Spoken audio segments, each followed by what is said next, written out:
Струмичките основци до 600 оделени од оваа година во целодневен престој. Се прават и последните подготовки во клон 2, каде од оваа учебна година ќе бидат згрижувани само околу 40 на деца од 6 до 10 годишна возраст. Од раководството на градинката велат дека иако огласот бил отворен само еден ден, бројката полека се комплетирала. Заинтересираноста на родителите за децата да им престојуваат во целодневен престој е огромен.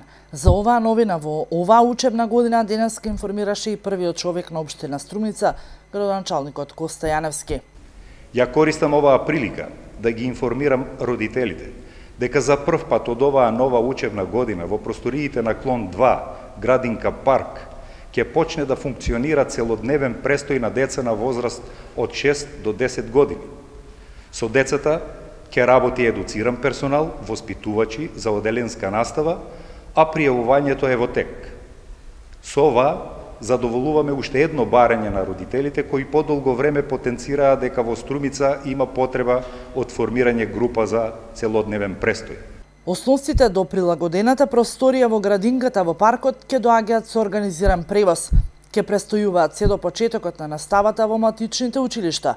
Ќе им следува и по еден оброк дневно, а со нив ќе работат воспитувачи по оделенска настава. Каква ќе биде цената за престојот, дополнително ќе се дефинира, а навремено ќе се информираат и родителите.